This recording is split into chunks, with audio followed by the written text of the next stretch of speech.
maa ngi nuyu ñëpp ñu ñuy seetaan di leen ziar donc di nuyu waa département de Rufisque di nuyu aussi waa Bargny bi ma fi ma juddoo fi ma jóge di nuyu aussi ñëpp ñu ñuy seetaan daal di leen ziar di leen remercier aussi si teewaay bi. yow la kan mooy Assane Diouf benn xale la rek benn xale bu ndaw étudiant laay wax sax étudiant buy jàngee Chine. Donc je suis doctorant bi mooy maa ngi sama 3e année di def sama doctorat en commerce international di yëngatu aussi si wàllu événementiel depuis 5 ans maa ngi nekk si wàllu événement sama premier événementiel maa ngi ko defoon ak Momo Dieng au camp militaire de Bargny. am na 2 événements yoo xamante ne aussi avec Wally Seck laa ko defee au niveau de Bargny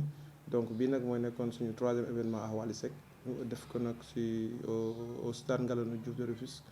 Donc benn xale la daal boo xamante ne daal mu ngi yëngu si mu ngi étudiant la aussi mu ngi def du show business donc mais show business boo xamante ne business bu positif boo xamante ne donc di góorgóorlu di taxale donc moo tax ñu dugg si wàllu événementiel. ci loolu noonu nga ne déjà 4 événements nga def benn bi nga def ko ak Momo Dieng yeneen 3 événements rek nga def ko Wally Seck événement boobu noonu. parce que gars yi ñooy wax ci wéewu ne Assane Diouf du moom moo ko organisé. est-ce que Assane Diouf moo ko organisé wala Assane Diouf moo ko organisé est-ce que dafa am lu nekk ci ginnaaw événement boobu yii nii ñu gis ba récemment bi nga xam ne am na ñuy support kan moo ko organisé. waaw yooyu moom des fois da nga koy dégg si yu bëree bëri parce que li leen di jaaxal mooy xale bu ndaw comment benn xale bu ndaw mën a organiser événement bi man maay seul initiateur événement bi amul kenn koo xam te ne jàppale na ma si de près ou de loin si wàllu financièrement si projet événement bi am na nag ay sponsors yoo xamante ne comme Sococim jàppale nañ bu baax a baax si événement bi am na ku mel ni waa Kajou am na su mel ni tant d'autres yoo xamante ne sponsors jàppale nañ si mais événement bi man maay kii ko investir maa jënd sama xaalis maa ngi investir amul kenn koo xamante ne aussi bokkante naa ko am moom te loolu sax man ay risque la sax di bokkante ay événement parce que wàllu business dafa metti quoi en fait y a beaucoup d'argent qui sort qui rentre et qui sort et ce sera trop difficile boo xamante ne di nga ko bokkante ay nit parce que man moom lépp foo xamante ne day xuloo ŋaayoo lu si am man bokk ma je préfère prendre les risques je sais que Wally Seck organiser que c'est risque yu énorme la mais ñoom dañ lay ëppale du risque yoo xamante ne di nga si am yaakaar di nga si am xam ne lii c'est possible boo góorgóorlee tuuti mën na nekk mais man maa investir sama xaalis donc risque événement bi donc mu toll nii mais kenn nekkul sama gannaaw donc à part mes parents d'abord à part mes parents kenn nekkul sama gannaaw donc kenn du personne moo xamante ne ñoo moom laa ko bokkanteel d'ailleurs. ñu gën a approfondir foofu parce que gars yi dañ ne xaritu Wally Seck nga. léegi dafa mel ni sax Wally Seck mu organiser événement bi teg ko sa loxo. Wally man Wally sama mag la sama kilifa la sama lépp bii mooy suñu 3e événement ak moom donc yàgg na ma épaulé yàgg na ma jàppale gëm xam nga événement bu toll nii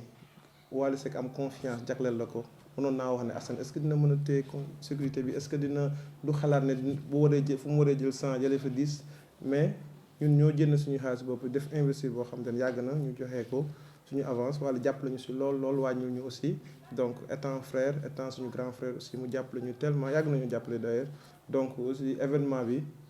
ñun man maa ko organisé man sama wàllu bopp du kenn bii mooy sama 3e événement te des na yeneen ak yeneen ak yeneen. loolu leer ñu gis ne déjà 4 événements. ci 4 événements yooyu noonu yëpp. 3 yi nga jël ce choix porté ko si Wally. pourquoi nga accentuer ce choix ci Wally Seck. parce que choix bi du ma wax ne dafa choix bi aluñu loo xam te benn demande boo xam te ne gars yi ñu moom koy demandé andi fi diw te Wally Seck Tëngéej gëj fi waa Tëngéej ji ko namm damay romb gars yi ne ma Assane dimbali ñu andi fi Wally donc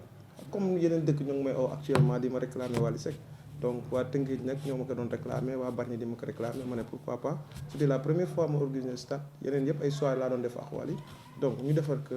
si ak xool bu rafet def ko ak yéene bu rafet yàlla ne waaw nangu ñëpp ñëw si jàmm ñibbisi si jàmm loolu rek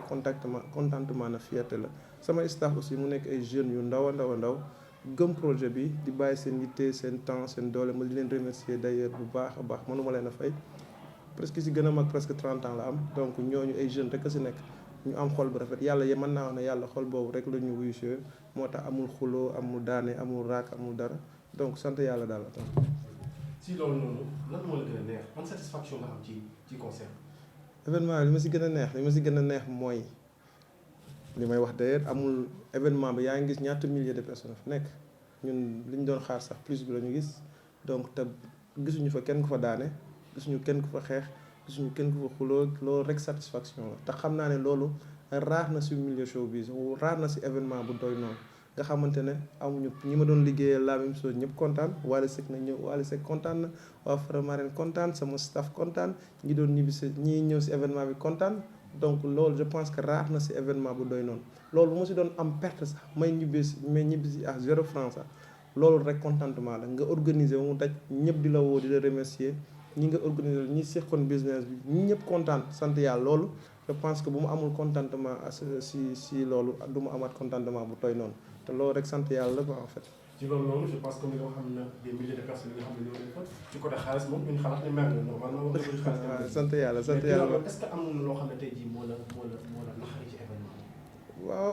am na yu mu si naxari mais bon yooyu du ñàkk xam nga événement bu doy noonu da nga siy jàngat ay leçon rek am na loo xam te yu bëri yoo xam te ne da lay naxari wala boo doon organiser du demeeti noonu comme exemple prévoir nañ yu bëri yoo xam ne si wàllu organisation yi te bëggewuñu ko woon noonu xam ne affaire bi dem na ba foofu ëpp ñu doole wala ce qu'on avait prévu dem na ba ëpp ñu doole si noonu donc dañu si jéggalu yoo xam ne si wàllu organisation yooyu du ñàkk événement bu doy noonu du ñàkk ay organisation yoo xamante ne si accueil yi wala ñi nga war a accueillir say parrains ak yooyu dañu si jéggalu bu baax a baax surtout suñuy parrains yi nga xamante ne jàpp nañ si événement bi bu baax dinaa leen listé déjà ñooñu waroon accueil man daal li ma jàngat mooy waroon nañ leen a gën a mën a accueillir gën a mën a toppatoo on l'a fait d'ailleurs mais am na ay manquements yoo xamante ne ay gone lañu dinañu rectifier parce que man je ne pouvais pas être si fépp donc dinañ jéem a rectifier le maximum possible pour prochaine fois lépp loo xamante ne ay failles la woon si événement bi ñu bañ kaa defaat parce que li ñu def nii rek c'est pas évident parce que réussite boo xamante ne ñëpp a kontaan xaaruñu ko woon si ñun jeunes yi kon bu amee ay quelques couacs loolu c'est compréhensible quoi te dañuy ñaan prochaine fois ñu xool si loolu bañ kaa defaat prochaine fois wala ñu xool comment améliorer affaire yooyu quoi en fait. ci loolu noonu je pense que parrains yi bëri na. macha allah gis nañ fa ay parrains gis nañ fa ay autorités yi nga xam ne déplacé wu leen aussi gis fi des partenaires tey jii yan partenaires yi nga xam ne tey jii ñoo jàppale Assane Diouf ci loolu noonu nga jaar remercier ñu. balaa maa remercier kenn damay remercier Sococim Industrie. donc di remercier Sococim dafa dem ba ñu yaakaar dañu fa am bureau d'ailleurs parce que tous les jours dañu dem bureau bu ñu demee Sococim sax dañuy bu ñu stressé sax dañuy xaw a feex tuuti parce que tous les jours on part à Sococim suñu oto dafa dem ba ñëppoo ñu xamee donc damay remercier le PDG président Youga Sow di ko remercier bu baax a baax a baax si li mu ñu jàppalee si li muy jàppalee Bargny aussi si li muy jàppalee département bi aussi tous les jours ñoo ngi gis li muy def parce que si population Bargny bi si population ci département de Rufisque bi yëpp si jumaa yi Bargny si jàkke yi si social yi man am na yoo xamante ne j'en ai témoin yoo xamante ne gis nañ ay malades yoo xamante ne si ñun lañ doon jaaree pour bëgg a faju Sococim jël leen en charge fayal leen ay opération fayal leen yu bëree bëri am ñoo xamante ne si jàng bi am ñoo xamante ne hôpitaux yi yu bëri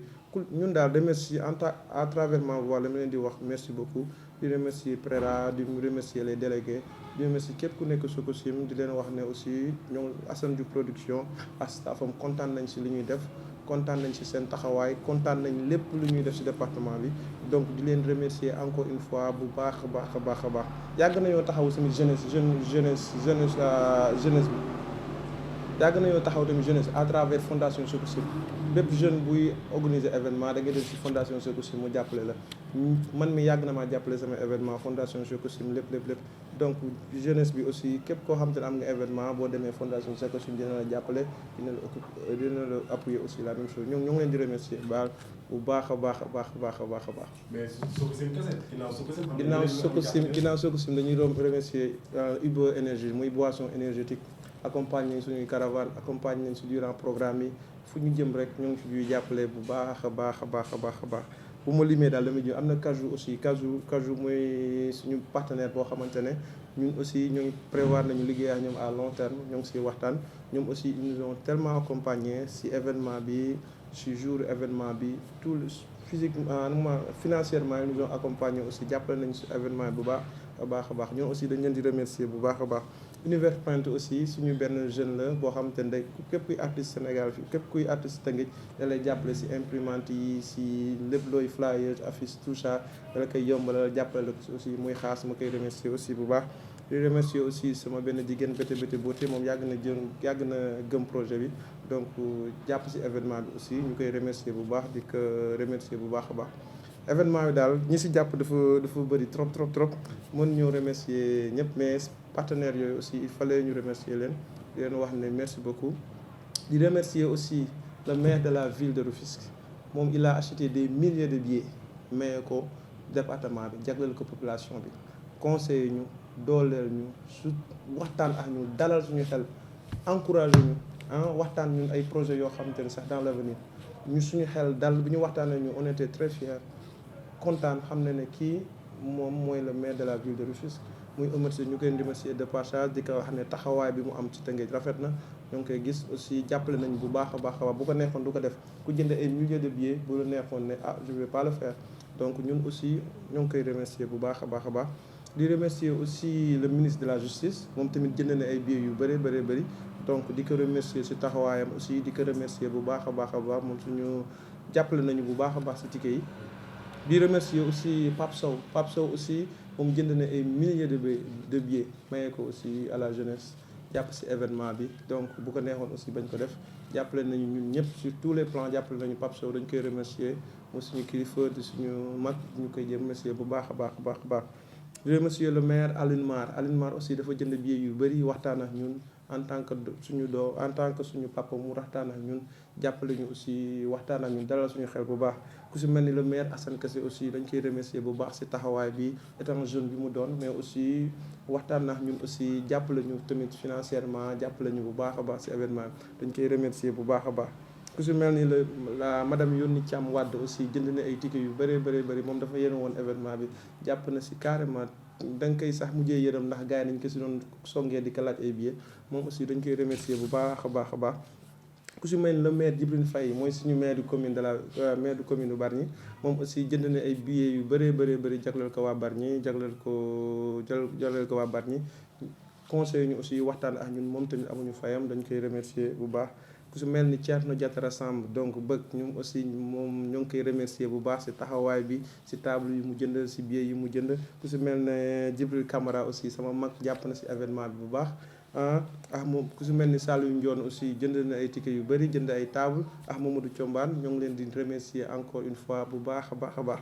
ñii daal jàpp naa ne ñoom awma seen fay donc ñëw nañu taxaw nañ ñu jàpp nañu bu baax a baax di remercier pour la si fin nag samay parents ñoom yëpp ñoom la parce que bu lu neexul woon nag lii du am ñoom aussi samay parents ak sama staff awma seen fay dañuy ñëw du matin jusqu'à 4h du matin tous les jours ñuy nekk ci terrain bi ñii dañuy jaar gauche di jaar droite ñii di xuloo di raak mais même objectif bi est-ce que comprendre donc étant ay jeune ñu comprendre projet bi moo tax bi ma paree jooy yi ma doon jooy noonu ñoom ñoo taxoon ma doon jooy parce que étant ay jeune ñu gëm projet bi gëmal ko seen bopp te joxoo leen 1 franc ñu nekk sur le terrain di daw gauche à droite ñooñu awma seen fay la ma leen di remercier bu baax a baax muy Oulay muy Medza muy Papatra muy Yatuti muy bu ma limee daal lu muy Ali bu ma limee daal la may juum donc xoolal awma seen fay di leen remercier encore une fois waa Sancu Géej waa ñëpp bu ma limee daal damay juum du ma sax lim bu ma limee damay juum maa ngi leen di waa Bargny yéen ñëpp waa Bargny moom awma seen fay dañu sot waa Tëngéej sot ñëpp sot waa Bargny awma seen fay groupe yi yéen ñëpp maa ngi leen di remercier encore une fois di leen remercier bu baax a baax loolu. mention spéciale à la presse rufisquoise. voilà waa yii presse bi moom yéen a jàpp si affaire yi parce que pourquoi parce que presse bi parce que dafa toll woon benn moment boo xamante ñu ne affaire yi du am donc si c'était pas vous affaire bi du yegg si fii parce que yéen a jàpp si combat bi di booster waat affaire yi di booster presse bi mention spéciale. dama ko noté woon sax xam ne leen dama leen di jagleel benn bu spécial di leen remercier parce que si c'était pas vous gars yu bëri dañuy woote ba am événement bi dina am du am donc yéen daal amuma seen fay maa leen di remercier bu baax a baax di wax ne nag am na ay projets yu bëri yu ñuy waajal donc am na yoo xamante ne ñoo ngi koy waajal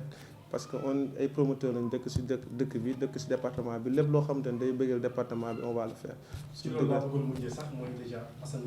lan mooy ay futur projet ci côté événementiel. non bëri na ñoo ngi waxtaan ak artistes yi donc instant ñoo ngi bëgg a décentraliser affaire yi tuuti instant ñoo ngi bëgg a dugg si région yi donc ñoo ngi étudier ay projets yu bëri yoo xamante ne ñoo ngi koy jëkkalanteel xam naa du yàgg dara dañ leen woo dinañ am ay projets yoo xamante ne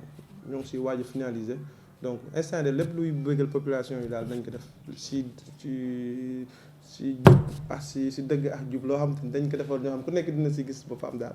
incha allah ren daal amu seen fay maa ngi leen di remercier yéen ñëpp di remercier waa Tëngéej gépp di remercier waa Bargny département bi yëpp kontaan naa si yéen one love. mais trophée bi pour la. ah trophée bi moom kii pour le PDG Youga Sow la moom jëglu dafa ñëw jàpp si affaire yi directement jàpp si affaire yi bu baax a baax a baax a baax donc boobu lay amuñu temps pour yóbbul ko mais dinañ ko yóbbul jagleel ko parce que événement bi c'était un peu dur ñoo ngi koy remercier le PDG Youga Sow bu baax a baax di remercier aussi waa Sococim yëpp di leen wax yéen aussi merci beaucoup si jàppale bi si taxaw bi merci beaucoup.